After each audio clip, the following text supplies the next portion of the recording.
महाराज जनक जी शैया में सोए हुए थे, तो उन्होंने स्वप्न में देखा कि वो बहुत गरीब हो गए, भूख के मारे व्याकुल हो गए। किसी तरह उन्होंने कुछ दाल चावल मांगे और उसे मिट्टी की हाड़ी में पका रहे थे। वो पकने वाली ही थी कि दो सांड लड़ते हुए आए और वो सब खिचड़ी नष्ट हो गई। और वो ऐसे व्याकुल हुए, पूछो जो ही व्याकुलता हो इसमें आंख खुली तो देखा राजा का वैभव। उनका ये सत्य कि वो सत्य।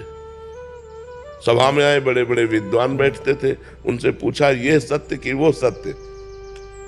अब ये और वो का तात्पर्य कोई जाने तो उसका निर्णय करे।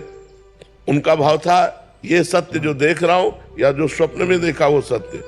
अब बड़े बड़े विद्वान इसका उत्तर नहीं दे पाए। तो महामुनि अष्टावक्र मुनि अभी नवीन अवस्था थी, अपने पिता को मुक्त कराने के लिए राजा के जनक जी के दरबार में आए। सबने हंसी की। तो पहले ही उन्होंने कहा कि हमने तो सुना था जनक का दरबार ज्ञानियों का दरबार है, यहाँ तो हमको सब चमड़े की पहचान और मांस की पहचान करने वाले दिखाई दे रहे हैं। तो उन्होंने कहा कि ऐसा आप कैसे कह सकते हैं? विद्वानों ने कहा। तो बोले हंसे क्यों आप लोग? तो बोले आप 8 जगह से टेढ़े। तो बोले हाँ, हमारे स्वरूप को देखा क्या?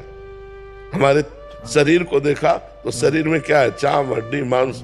तो यही चीज देखने वाले आप लोग हो। आप लोग ज्ञानी तो हो नहीं, क्योंकि ज्ञानी स्वरूप देखता है, शरीर नहीं। अब सबके होश उड़ गए कि बालक कोई साधारण नहीं। तो जनक जी से कहा हाँ जनक बोल, तेरा क्या प्रश्न है? तो उनका ये सत्य कि वो सत्य।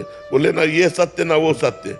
जब तू जागृत में था अपने को राजा देख रहा था, थोड़ी देर में स्वप्न में गया तो भिखारी देखा, सब कुछ दुखमय लगा। लेकिन जब जगा तो फिर राजा देखा, तो जो कुछ ही क्षण में असत हो जाता है वो सत्य कैसे हो सकता है? तो ये सत्य न हो सकता। अष्टावक्र गीता का उपदेश करके जनक जी को परम बोध प्रदान किया महामुनि अष्टावक्र जी ने।